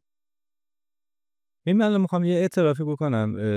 صرفاً دلیل این اعترافم اینه که میخوام که خیلی آموزنده باشه اینجا و یه تجربه همچنان کامل نشده ای رو الان دارم که دقیقاً میتونه مشتریم یکی مثل تو باشه و من نتونستم به این دسترسی پیدا کنم و نمیدونم کجای کار اشتباهه و من تماما راه چلا میگم. من چند سال پیش حالا با خودم قبلا صحبت کردم، اومدم یه طرحی رو درست کردم به نام ویدیوهای منحصر به فرد. این ویدیوهای منحصر به فرد مثل همین کاری که چند روز پیش برای همین زمان جنگ انجام دادن، میام یه ویدیوی بیس پایه درست می‌کنیم، بعد این ویدیوی بیس پایه برای هر کسی که میخواد ارسال بشه اطلاعات منحصر به فرد خودش داخلش. حالا یا میتونه فقط اسم و عکس باشه، یا میتونه فقط اسم باشه، اسم و عکس باشه، یا 8 تا اطلاعات. اللحاظ اجرایی این اجرا عجیب و غریب جواب خوبی میده. عجیب و غریب، یعنی همونطوری که من حالا اسپریشن گذاشتم گفتم من با 300 400 نفر درست می‌کنم برای خودم، برای مخاطبای خودم. اینا حداقل نصفشون استوری میکنن، اون نصفی که استوری نمیکنن چقدر پیام تشکر و اتفاقا میفته و من چقدر میتونم پروژه بعد از این بگیرم با همین ارتباطی که اینجا ساختم. به شدت تاثیرگذاره. اولین بار توی ایران این کارو من سال 98 انجام دادم برای سایت ویرگول. برترین کمپین دیجیتال کشور شد. 50% رشد داشتیم. همونطور که میدونیم توی بهترین کمپینایی که آدم میتونه توی دنیا داشته باشه مثلا 5% رشد دیگه خیلی عالیه. ما 50% رشد برای سایت ویرگول داشتیم. به شدت جواب خوبی گرفت. پس سال 99 دوباره انجام شد. الان میتونیم روزانه هزاران ویدیو بسازیم. این اصلا کسی نزدیکش نمیتونه بشه. ما اتوماتیک این کار رو انجام میدیم. کسی ندارش، ما برنامه‌نویسش اختصاصی برای خودمون انجام شد. حالا لحاظ فنی و لحاظ اینکه این یه طرح به شدت جوابگو هست، همشه درست. چی درست نیست و سر جاش نیست و به شدت داره آزار میده؟ اینه که من نتونستم هاتف سروش نامی رو مجاب کنم که آقای هاتف سروش بیا برای این مشتری‌های فرزنده و فرزند مشتری خودت یا هر کسی دیگه بیا چنین کاری رو انجام بده. چه کارهایی که الان انجام دادم؟ نمونه ویدیو ساختم، نمونه آماده ویدیو برای فیلمو. گفتم این جذابه، گفته آره. گفتم خب بساز برای مشتریات. نه نمیساز. یا مستقیما نمیگه نمیسازم، میگه که حالا بهش فکر می‌کنم، همون چیزی که همیشه میگم. من رفتم توی حالا اسم نبرم، یه شرکت ایکسی که خیلی هم بزرگ بود و چند یه هلدینگیه، رفتم و مدیر مارکتینگ صحبت کردم. چه جوری با مدیر مارکتینگ صحبت کردم؟ میخوام بگم تلاش هایی که انجام شده براش. من هر چی به این ایمیل، پیام، لینکدین، اینور اون اصلا کلا من نمیتونستم پیداش کنم. آقا من داشتم یه روز رفتم تهران، رفتم در زدم، آقا مدیر مارکتینگتون هست همش حالتی و آقا گفت که شماره‌ت بذار بعداً زنگ می‌زنم. بعد دیگه با اصرار این ما همین الان می‌خوام ببینمش و همین الان من 10 دقیقه با این شخص صحبت. آقا این طرفو آوردنش تو جلسه، اون 10 دقیقه جلسه‌مون شد 1 ساعت جلسه و جلسه به شدت خوبی بود. و گفتم آقا من میام توی هیچ کسی توی ایران نداره این کار انجام میده، فقط من دارم انجام میدم. بیا این رو بسازیم. گفت کی میگه انجام نمیده؟ سال 98 ویرگول برای من ویدیو رو فرستاد. گفتم همین ویدیویی که میگه سال 98 بردار سال شده اینو من ساختم. میشه بگی از 10 روز قبل تا الان چه ویدیویی دیدی که یادته؟ یکم فکر کرد گفت هیچی. گفتم خب بابا چیزی که از 5 سال پیش 6 سال پیش ساختم تو الان یادته؟ چیزی که 10 روز پیش دیدی با اون همه هزینه یادش دیگه. خب بیا اینا بساز. این چقدر خوبه اینا، بد دوریش.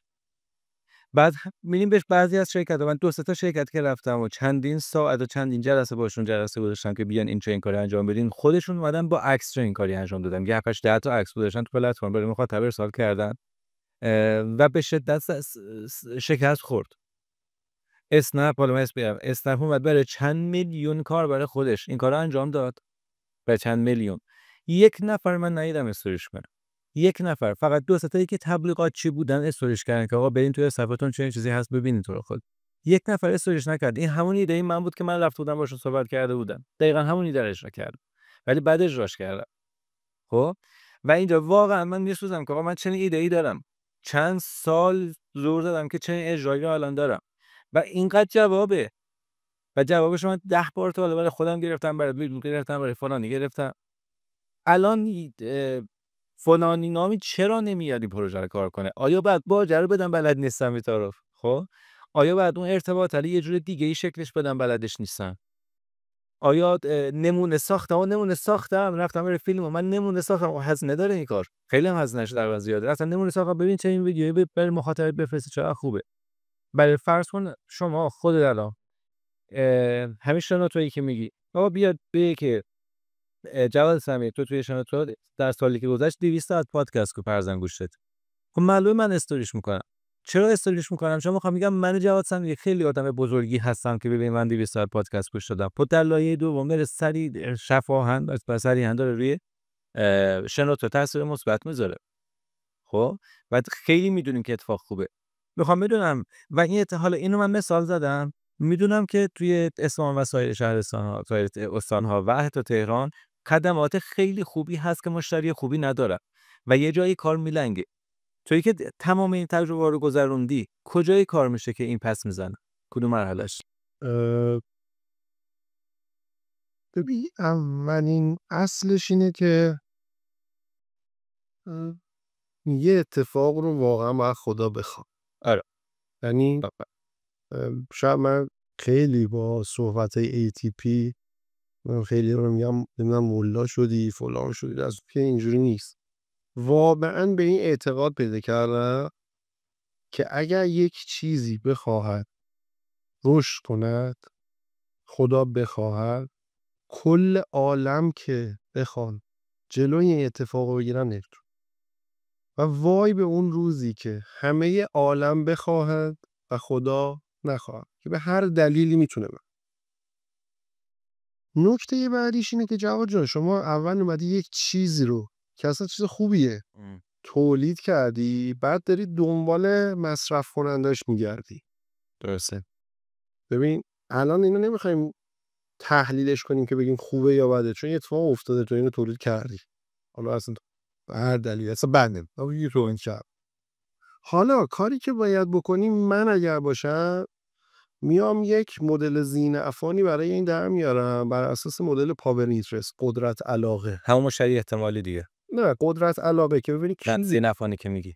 میگم بر اساس مدل قدرت علاقه، یعنی ببینی کیا قدرت اینو دارن که روی کسب و کار تو تأثیر منفی بذارن، کیا قدرتشو ندارن، کیا علاقه دارن به کسب و کار تو، کیا علاقه ندارن. این یک چهارمی در میاد. کیا بعد شخص بنویسیم. حالا بهت میگم، حالا اونو بعد از اینکه این تایم تموم شد یه کیس انجام میدیم، مثلا واقعا بعد از حرفایی هم که با هم زدیم که تو هم ما رو یه تستی بکنیم ببینیم اصلا خوبیم بیان. این به تو این امکانو میده که یه سری از آدمایی که توی مغزتن که فکر میکنی میتونن مشتری باشن و بریزی دور، یعنی کامل بریزی دور. یعنی وقتی این مدل رو انجام میدی یک سری آدما دیگه بهت زنگ هم میزنن جوابشون نمیدی. و این چه کمکی به تو میکنه؟ کمک میکنه که فضای فکرت بهینه تر بشه. اگر قرار بوده برای 10 نفر 1 دقیقه وقت بذاری، بعدن میشه برای 2 نفر 5 دقیقه وقت میذاری. درسته؟ اگر این کار رو برای 20 تا شرکت پرزنت کردی و نشده، اونجوری برای 4 نفر پرزنت میکنی و 3 تاش میشه. میگم من همه ی حرفایی که میزنم به آدم و به کمپانی چیزایی که برای خودمونم استفاده میکنم. ما هر روز در دفترمون جلسه نداریم. ما الزاماً هر هفته تو دفترمون جلسه نداریم.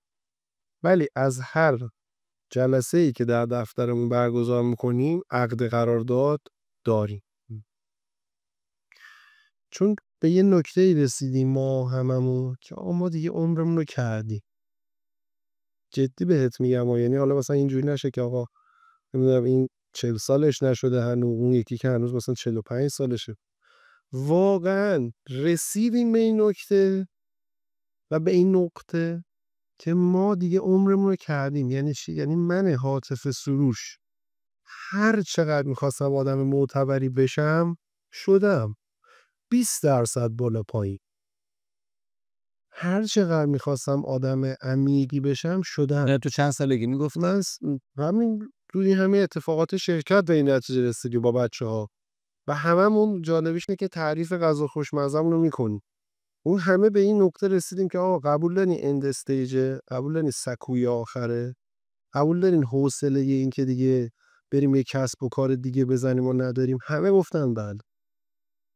گفتن قبول دارین دیگه حوصله این که بریم توی یه شرکتی، توی کمپانی، اصلا تو بگو مگا برند، خب بخوایم بریم خودمونو ثابت بکنیم به آدم ها نداریم. همه گفتن بله. و هسته اصلی شرکت ما در راستای اند استیج طراحی شده. یعنی میدونیم که این جلسه آخره. ما اگه نشه خیلی ضربه نمیزنه با این تفکر. نه، چون به اندازه کافی میشه. این نمیرسی به اون جایی که بخوایم به این فکر کنی که خب حالا این نشد. بله ما هم ضریب شکست داری، ولی پایین تره، خیلی ضریب پایین تریه. یعنی شاید حالا اینو تو خودت بتونی سهه بذاری. من تا الان برای اینکه بیای با من ویدیو بگیری، مثلا من پیشنهادی دادم. خیلی آدمای دیگه که حتی تو صدا سیما هم میتونن الان بیان اینجا شهادت بدن که آقا بارها مثلا ما به فلانی گفتیم بیا تو برنامه زنده نیومده، بیا مثلا مصاحبه نیومده. چرا؟ چون این تفکر منه. یعنی تفکر من اینه که اون چیزی که باید اتفاق بیفته میفته. من هیچ وقت دست و پایی برای برند شدن نمیزنم. من فقط درست زندگی میکنم. نه، یعنی من اون چیزی که تفکرم رو بهت گفتم، من کار نمیکنم برای کار کردن، من کار رو زندگی میکنم. من خالصانه تلاش میکنم و میدونم که این اتفاق میفته. حالا امروز نیافته 6 ماه دیگه، 6 ماه دیگه نیافته 1 سال دیگه. چون باور دارم و یقین دارم کسایی که حالا از نزدیک منو خیلی میشناسن و مثلا شاید 10 سال 14 سالی که با من ارتباط دارن، یک مسیری رو نمیگم رسیده به قله، ولی یک مسیر با شیب مثبت رو دیدن از من. چون یه چیزی بهت بگم، حالا منم زندگی مدینه فاضله نبوده که از اول اولش هم گفتم به من کودک کارم. حالا من با اینکه خانواده به نسبت سطح بالایی، حالا هم از لحاظ علمی هم از لحاظ مادی داشتن، یه جورایی ما مثل هیلتونا میمونیم سروشا، میگیم هر کسی خودش باید یه چیزی بشه. و یه بار یه جمله گفتی خیلی جالب بود، گفتی تحت فشار هست که باید بشی، آره سخت میکنه. آره ببین و من خیلی شغلای مختلفی رو هم تجربه کردم زمانی که مدرسه میرفتم، یعنی مثلا دوران راهنمایی، چون من ورزش حرفه‌ای هم میکردم، مثلا توی یکی از تیم‌های مطرح کشورم بودم، تیم ملی هم انتخاب شدم، اونو گذاشتم کنار. یعنی کسی که میتونه تیم ملی رو بذاره کنار و بره درس بخونه، این یعنی از همه چیز تونسته بیزن. من تو سالهایی که زندگی کردم، چه زندگی مشترکم با همسر کام دکتر رفیعی که الان حاصل شده یه دختر 4 ساله نفس خانوم، چه اون موقعی که شخصی زندگی میکردن، همیشه همه چیز رو عمیق زندگی میکنم. یعنی اگر من یه تایمی دارم که آقا مدیر عامل رو با ماشین خودم برسونم خونش، من توی مسیر چاپلوسی نمی کنم، من اون مسیر رو زندگی میکنم. یعنی چی؟ باز حرفام چون به هم وصله باشه، گفتی یکی از دلایلی که مثلا آدما نمیدونن چیکار بکنن، یکیش اینه چاپلوس هم نباشید، چون چاپلوس ها به بهشت نمیروند. اصلا اینو بدونین، چاپلوس ها شاید 5 میلیون حقوقشون بیشتر بشه، ولی چاپلوس ها آدم بزرگی نمیشن. اینم یه نکته. پس من اگر 5 دقیقه وقت دارم، 10 دقیقه وقت دارم که مدیر عامل مجموعه‌مونو با ماشینم برسونم خونش، به چاپلوسی نمیگذرونم، به این میگذرونم که باش زندگی کنم و یه چیزی ازش یاد بگیرم. این چی شده؟ من کارفرماهای بزرگی داشتم، یکیش حاج آقا رجالیه، دیگه خیلی آدم بزرگیه، پتروشینی رجال، من بلوه ظریف مصطفی و هنوز که هنوزه من حاج علی آقا رو میبینم، بغل میکنیم هم دیگه رو، دست و بوسی میکنیم، حالمون با هم خوبه. مثلا تو مجمع کارآفرینا خب من مشاورم، اونجا میبینمشون، مثلا هنوز ارتباطمون خوب. مثلا حاج رضا منزوی زاده برنده قالیه سلیمان، هنوز که هنوزه ارتباط خیلی عمیقه. چی باعث شده؟ این باعث شده که من چاپلوس نبودم، چون الان که دیگه تو مجموعهش نیستم که میتونه با ما ارتباط نداشته باشه. آدم واقعی رو دوست دارن، واقعی در همه ابعاد. من خیلی وقتا مثلا به حاج رضا رجالی گفتم آقا اینجا نه اینجوری، نه اینجا اینجوری، نه بحثمون هم شده حتی با هم، ولی چون واقعی بوده به کدورت منجر نشده. نکته چیه؟ یه چیز دیگه ای که بچه‌ها که تازه دارن تو فضای کسب و کار وارد میشن و همه این حرفایی هم که زدیم بازم میگم تایی گوش بدن، زنجیرواره، اینه که آقا شما باید هدفمند باشی، حتی برای چیزی که میخونی. یعنی شما باید اگر میخوای در یک مسیر شغلی موفق بشی، در یک مسیر کارآفرینی موفق بشی، حق نداری چیزای بیهوده و خارج از این سیکل اصلا بخونی. آقا مطالعه خوبه بله، ولی نه هر مطالعه‌ای، نه هر مقاله‌ای. شما باید بدونی که چه کارهایی رو نباید بکنی، باید بدونی که چه کتابی رو نباید بخونی، و این نباید سخت‌تر از بایده ها. یعنی شما میدونی که باید غذا بخوری، یعنی که چه غذاهایی رو نخوری سخته. پس هدفمند بودن در همه ابعاد باز یکی از پارامترهایی که آدما بهش فکر بکنن. پس میگی از کجا میاد این که من بتونم برای خودم یه ارزندامی تو مارکت بکنم؟ هدفمند بودنه. یعنی بدونی امسال در چه شرکتی میخوای کار کنی، در چه حوزه‌ای، 5 سال دیگه و 10 سال دیگه. تو ایران میشه واقعا چه هدفی من این کار رو کردم. این کسایی که از نزدیک منو میشناسن میتونی بری سهه بگیری. من دقیقاً میدونستم که چی میخوام از زندگی کاری. برای همینه که تو اون نقطه‌ای که من میدونم ول میکنم. تو اون نقطه‌ای که من میدونم رها میکنم. یعنی اون شرکتایی هم که کار میکردی دلیلی برای این نبوده که اونجا حالت خوب نبوده که رها کردی، به اون هدف که می‌خواستی داشت برسی نه یا رها دقیقاً نه الزاما. یعنی شرکتی هم بوده که به خاطر اینکه دوستش نداشتم اصلا حتی بعد از اینکه 40 روز گذشته گفتم آقا دیگه نمیام. خب ولی بالای 70% این بوده که من این مسیر رو داشتم. مثلا گروه انتخاب. درسته. من تو لول بالایی از مدیریت تو گروه انتخاب بودم، امکاناتم هم خوب بود، شرایطم هم خوب بود، همه چیز خوب بود. مثلا یه کسی که اینجا رو بد میکنه میاد کارش خیلی کار. آره این که من این شرایط راحت، اون لطفی که بچه‌ها و خود مجموعه به من داشت رو من رها میکنم. یکی از دلایلش اینه که من مسیر دارم برای خودم. من الزاماً چون یه سمتی حقوقش خوبه، راننده در اختیار دارم یا نمیدونم خیلی شرایط دیگه که خیلی براش تلاش میکنن یا آفیس خوب دارم، من هیچ وقت نمیمونم توی شغل. من باید به اون پوزیشن یک چیزهایی اضافه بکنم و اون پوزیشن و اون کمپانی یک چیزهایی به من به محض اینکه این دوتا اتفاق میفته رها میکنم. یه موردی که اوایل پیش می اومد، اونایی که منو نمیشناختن گفتن آقا این بی‌معرفتیه، نمیدونم وفاداری سازمانی کجا میره، از این حرفای الکی که میزنن. من یه دلیل داشتم و هنوزم همون دلیل رو دارم. من هیچ وقت منابع یه کمپانی رو به خاطر غرایز شخصیم هدر نمیدم. من هیچ وقت یک سفر خارج از کشور رو به دلیل اینکه خودم دوست دارم یه سفر خارج از کشور برم با یه کمپانی نمیرم. میگم اینا چیزاییه که لایه اعتماد به نفس و بعد عزت نفس میتونی اینا رو انجام بدی. نکته چیه؟ ما مشکلمونه که خیلی از مدیرها، خیلی از رده‌های بالاتر، خیلی از هیئت مدیرها میمونیم که تازه تجربه کنیم. من میگم اگر من خیلی توانمندم این تجربه رو تو کسب و کار شخصی میرم انجام بدم. یعنی چی؟ یعنی من دوست دارم که روی میزم فلان پذیرایی سرو بشه از فلان برند، میام بیرون و در مجموعه خودم این کار رو انجام میدم.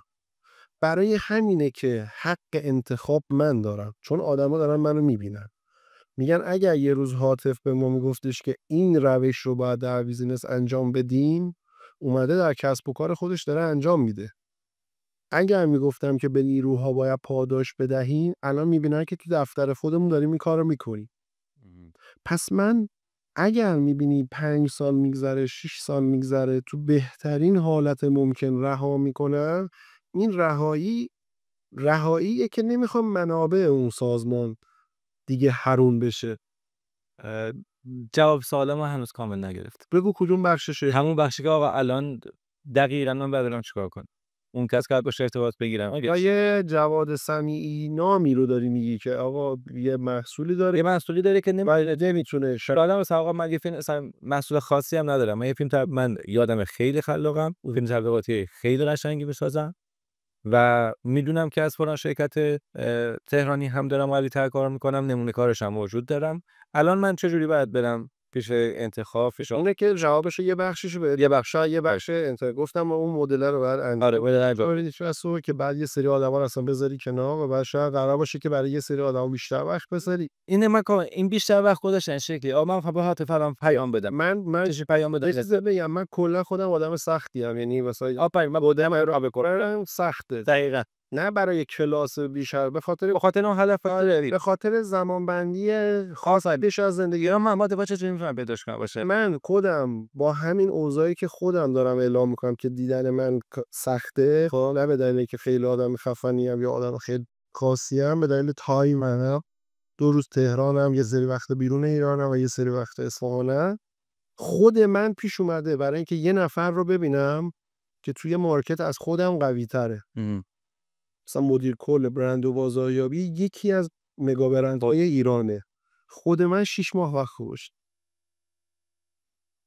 نکته چیه؟ نکته اینه که مثلا من هاتف سروش نمیام از درون به خودم بگم آقا خود تو رو مثلا خیلی ها بهت لطف دارم میخوام ببیننت، نمیشه. حالا تو 6 ماه وقت میذاری برای نه اینجوری این کار نمیکن. پیاماش هست، میتونی به خودش هم زنگ بزنی و من 6 ماه برای اون آدم وقت گذاشتم. خود منی که شلوغم رو زمان بندیش و روی پیگیریم و بالاخره دیدمش و کار انجام شد. یعنی تو این پیگیری مستمر رو بد نمی‌دونی. پیگیری تا حصول نتیجه رمز موفقیت آدم هست. خب حس بدی نمیده 6 ماه تو یه نفر خیلی وجیده ده. حس بدی. مگه نمیخوای پولشو در بیاری؟ من یک پروژه خیلی کلان میخواستم بگیرم درسته؟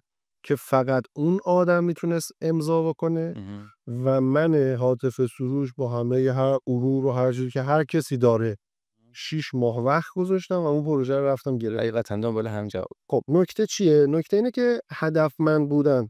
قبلش هم گفتم هدفمند بودن، یعنی من میدونستم که این آدم فقط میتونه، پس هدف من رسیدن به اون آدم بوده، اونم میرسیدم. بعد دهاشو میده. سخت نبود چرا؟ اذیت نشدی چرا؟ کسرشن نبود چرا؟ اما به دلیل اینکه من خیلی وقتا تاچ پوینت های ارتباطی رو زیست کردم، نوع پیام دادن، تایم پیام دادن، لحن پیام رو بلدم، به دلیل سمت‌های مختلف که خب من مدیر روابط عمومی دوم بودم تو ایران، اولین و آخرین مدیر روابط عمومی دوم بودم. قبل من کسی نبوده، بعد من هم کسی نیست. مدیر روابط عمومی تشریفات مثلا قالی سلیمان بودم، ارتباطات حاکمیتی هم با هم می‌گرفتم، یعنی باید بلد می بودم که با آدم‌ها تو سمت‌های خیلی بالای کشوری چجوری ارتباط. اسنوبا بودم، با سلبریتی‌ها بودم. خب این به من کمک کرد که بدونم چه پیامی رو با چه لحنی، چه ساعتی، در چه فرمتی به اون آدم بدم. اون آدمم یه چیزی بهتون هر آدمی متفاوته. هر آدم باید کاستوم کنی. یعنی من نمیتونم یه پترنی ایجاد بکنم همون پترنی بفرستم برای 20 نفر. من از این پیام‌های عید و مناسبتی یه نواخت اصلا بیزارم. آره. من برای هر کسی پیام خودشو میدم. مثلا همین کاری که تو انجام بدی. نکته چیه؟ نکته اینه که آدمو، بچه‌ها، خفنا، هر چی اسمت میگاست، اگر باید یه چیزی رو به دست بیارید و جزو اهدافتون تعریف شده، یعنی جواد سمیعی این کار جزو هدفاش بوده، برای همین وقت گذاشته از اون سال تا یعنی هنوز تو سبد محصولشه. آره. پس باید انجامش بده. خب حالا این باید انجامش بدی صبر میخواد، تلاش میخواد و پیگیری مستمر، که من توی یه جمله میگم پیگیری تا حصول نتیجه. یعنی من از واژه نشد، از واژه نمیشه، از واژه نمیکنن، همکاری اصلا از اینا بدم میاد، چون یه چیزی یه جای کار میلنگه. نکته بعدی اینه که مثلا من هاتف سروش، الان تو به من لطف بشی، چقدر وقت می‌خواستیم این جلسه رو بذاریم نشده که بعد از که یه ماه. نکته چیه؟ نکته اینه که اگر بیای از 2 تا زاویه نگاه بکنی به این نقطه میرسی که آقا هاتف سروش هم که با من خصومتی نداره که میگه امروز نه، فردا نمیتونم، 3 روز دیگه نمیتونم، 5 روز دیگه نمیتونم. همون آدمی که 1 ماه به قول معروف ناز کرده برات، الان تو بی‌برلی هم نشسته داره زفت می‌کنه دیگه. گرمه واقعا. پس میخوام بهت بگم که 2 زاویه رو نگاه کن. یعنی اگر من اون آدمی که مدیر کل برند و بازاریابی اون برند بزرگه بود، من نمیتونست اون 6 ماه اول ببینه، من سری خودم میذارم جای اون، میگم واقعا نمیتونه و نمیخواد یا نمیخواد. اومده نخواست که اون نمیخوانها میشن 5%. باز 2 تا حالت من پیشنهاد میکنم اگر برای منم پیش اومده. ما توی سازمان‌های خودمون بعضا بودن آدم‌هایی که اصلا از من خوششون نمیومده. ببخشید من اینو میگم ولی من یه طرز فکر دارم، میگم ما زیر نظر خداییم و همه زیر نظر ما. میتونه از غرور بیش از حد باشه. اوکی. اگر اون آدمی هم که نمیخواد با من کار کنه و اصلا از من خوشش نمیاد، این چیزی که دارم میگم شاید اولین باره دارم میگم، حالا توی فضای اینجوری میگم، خوشش نمیاد، ولی من جزو اهدافم نوشتم که این اتفاق بیفته، باید بیفته. یه سوالی توی هدف شخص بنویسی یا یا من با راولی فلان همه چی فلان، هم پروژه میتونم بنویسم، هم کمپانی میتونم بنویسم، هم شخص رو مینویسم، هم پوزیشنم. آقا من باید فلان سمت رو داشته باشم. خب حالا فرق ما با اون آدمایی که علمشو ندارن چیه؟ خب ما ONA بلدی، ESG بلدی، ما له و علیه رو میدونیم، ما بلک پی آر رو میدونیم، وقتی دیگه شما یه سری علم ها رو داری، خیلی راحت‌تر میتونی به قول معروف منابع تو صفحه شطرنج تو بچینی. یعنی میخوام بهت بگم آدم ها، این جمله هم یادگاری باشه، از همه ظرفیتتون برای اهدافتون استفاده کنی. هیچ چیزی رو نذارید برای آینده. اگر من هاتف سروش یه روز بهت میگم که آقا، مثال دارم میگم، مثلا من نونوام، نون میپزم، میگم آقای سمی اگه نون خواستی به من زنگ بزن دیگه، نه یا تا اینجا این کارو بکن، چون اگه این کارو نکردی تو میسوزی. از اون چیزی که من بهت آفر میدم، از اون چیزی که من بهت پیشنهاد میدم، از اون چیزی که من در دسترست قرار میدم، اگر شما استفاده نکنی و نقدش نکنی میبازی. الان خیلی از عزیزایی که میتونستن بین ما باشن توی این اتفاقات اخیر نیستن. متاسفم. خیلی ساده، از همه ظرفیتتون برای اهدافتون استفاده کنید که بشود. خیلی عالی واقعا. 2 ساعته به شدت آموزنده بود برای خودم واقعا.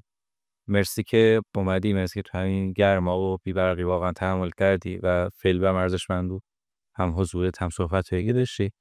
امیدوارم که بتونیم چند سال دیگه دوباره کنار هم دیگه بشینیم، یه اپیزود دومی دوباره از تجربیات از الان تا اون چند سال بگیم در موردش. همین پروژه‌ای که امروز هم روش صحبت کردم گفتم روز نتونستم اوکی بکنم، بیان مثلا در مورد موفقیتش صحبت کنیم، کیفشو بکنیم، نتایجش رو هم بررسی کنیم. اگر صحبتی هست که در خدمتیم، اگر نه که تمام کنیم پادکست. اولا که خیلی لطف داری به من عزیز، سرتو درد ببریم، لذت برای پایندگان و شنوندگانم همینطور. میگم من کلا چیزایی که میگم بر اساس مبانی تجربی، خب که تو این مبانی تجربی علمم و هر چیزی هم که داشتم و توش استفاده کردم که این خروجیه شده. فقط چیزی که میخوام به آدم ها بگم، کسایی که ما رو میبینن یا میشنون، هیچ وقت تو زندگیتون هیچ چیز قطعی نیست، نه موفقیت نه عدم موفقیت. یعنی هیچ وقت روی یه چیزی 100 حساب نکنید. شمایی که در بالاترین رتبه یه سازمان قرار داری، به شما دارم میگم همون سمت، همون شرایط قطعی نیست. شاید با یک اتفاق در ایران و جهان شما اون مورد رو نداشته باشید، پلن بی داشته باشید، پلن سی داشته باشید. یه چیز دیگه هم میگم، اینم یادگاری بمونه، شاید از این چیزایی باشه که مثلا خود نویسه، یعنی من شخصی اینو میگم. خیلی‌ها میگن که در همه چیز باید خیلی عمیق بشیم، یعنی مثلا یک کسب و کار رو عمیقش کنیم بریم تا اونجایی که نفت هست. من میگم نه، انقدر نباید عمیق شد، اونم به خاطر کانتکست ایرانه، چون پر از آشوبه. شما باید بعضی وقت یه سری چیز رو فلت کنی. یعنی یه اول صحبتام بهت گفتم که ما کارهای شرکتمون هم خیلی زیاده هم خیلی محدوده، یعنی هم خیلی عمیقه هم خیلی فلته. چون ما اینو فهمیدیم که توی ایران شاید یه روز اینترنت نباشه، یعنی اگر شما فقط یک کسب و کاری داشته باشی که بر مبنای کار با اینترنت باشه، شکست خورد. همون همه تخم مرغاتو توی یه سبد نذاره. ولی میخوام بهت بگم که پلن بی داشته باشید، سی داشته باشید و همه چیز قطعی نیست. اینکه مثلا 20 ساله داری تلاش میکنی موفق نشدی به زعم خودت، شاید 2 ماه دیگه یه جوری موفق شی که اصلا فکرشو نکنی. یعنی میگم تا آخرین لحظه امید داشته باشید، خیلی اراده است. من در انتها هم یک پستی که گذاشته بودی داخل لینکدین رو من برای بیننده بخونم. دقیقاً صحبتایی که الان انجام دادی رو میتونی توی یه تیکه آخری که اینجا نوشتی که مال چقدر وقت پیش بوده این موافق کنم مال بعد است. این آره مال چند روز پیش بوده رو دقیقاً میتونید توی تمام نتیجه این جملات رو ببینید و این نشون از اینه که شخصیت ثابتی داره. چند روز پیش چیزی فکر نمی‌کردی یا چیز دیگه بعد تغییر ارزاما بد نیست، ولی که ثابت خوب.